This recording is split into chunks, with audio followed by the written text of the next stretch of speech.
Melpomeni Chatzipanagioutou latest book, Enchanted Earth. I think this was released in March, so quite a few people are already coloring it in the coloring community, but let's have a look. So here's your front page,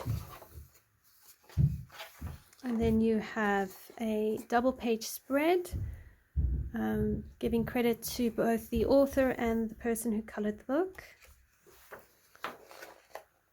Then you have a little write-up, the publishing information, and then some social media stuff there. So all these illustrations are single-sided, which means you can use any media you want.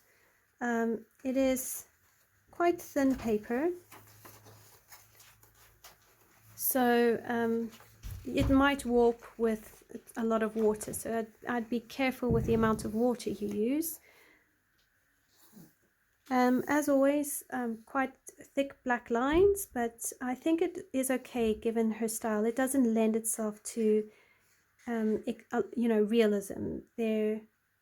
It's more, to me, I would approach it with more shading. I'd worry more about my gradients and highlights and shadows. I wouldn't really worry about making detailed grass and realistic water. I would just focus on a gradient. I feel like that approach would work quite well with her, the style of illustration.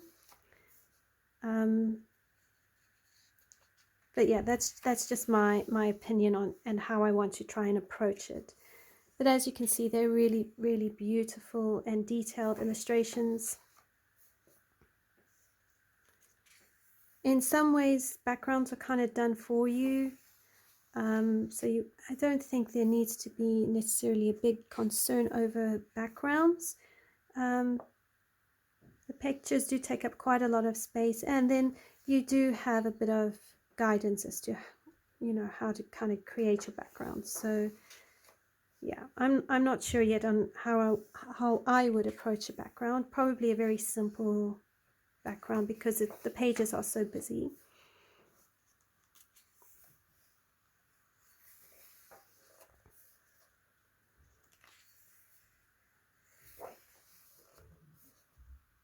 I like this one, Flying Rug, and also you've got quite a lot of tulips, so yeah.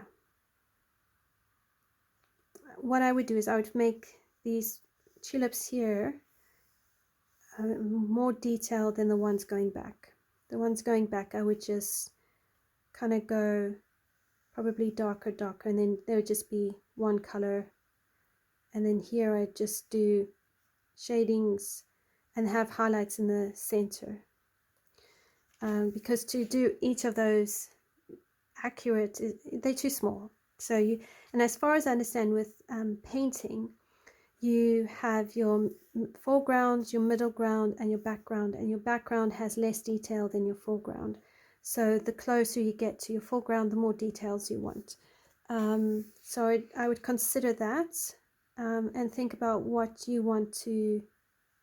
how you want to approach it. But yeah, I do really like this one. I think it's cool.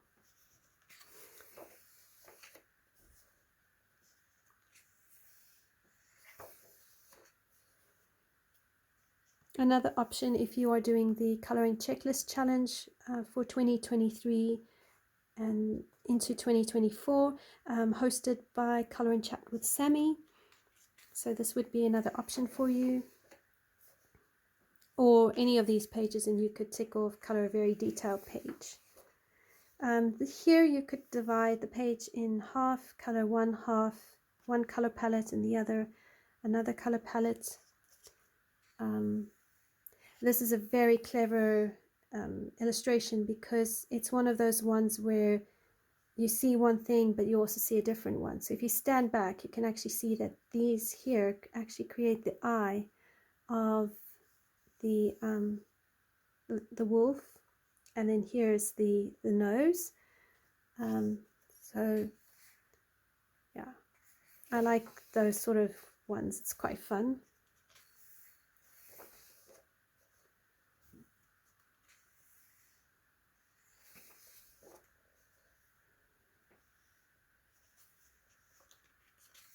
And I think this is supposed to look like an eye.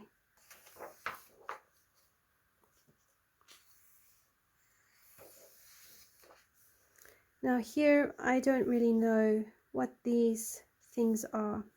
So I'm going to leave this for a while and see how other people color this page to better understand it. I don't really understand these, unless they're fruits, African fruits.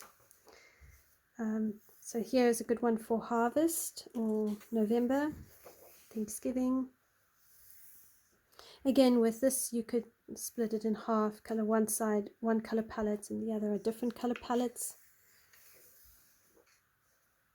I like this one. It's a globe, so I think she's really clever. I really do. The way she creates her designs are very, very clever, very intricate.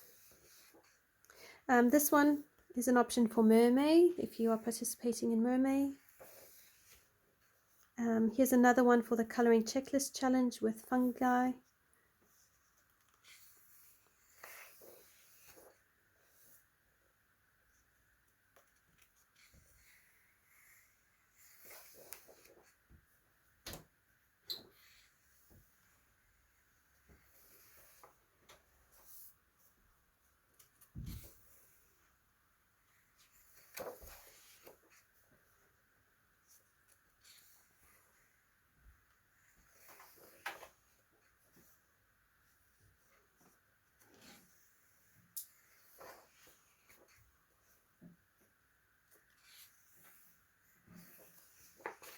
And this is another favorite of mine.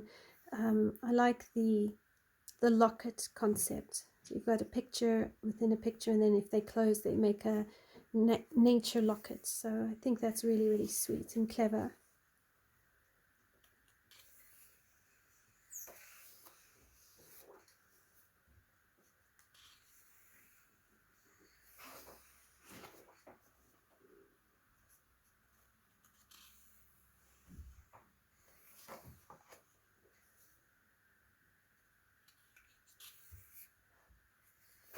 Just a very, very beautiful book. Not one that I will rush doing. I think once you get the hang of how to approach her designs, I think it will be much easier. But if you are feeling intimidated by these illustrations, please don't feel bad. They are very intricate, and it will take some time to kind of get into. So be encouraged.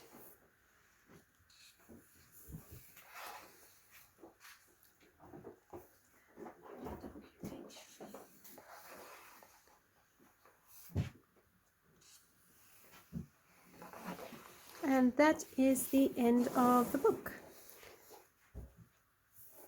And then these are the two other books that she has illustrated.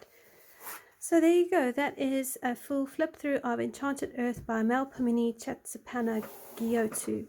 Thank you, everyone. I hope you've enjoyed this full flip through. Do check out my other full flip throughs available at the end of the video as a playlist, and I hope to see you there.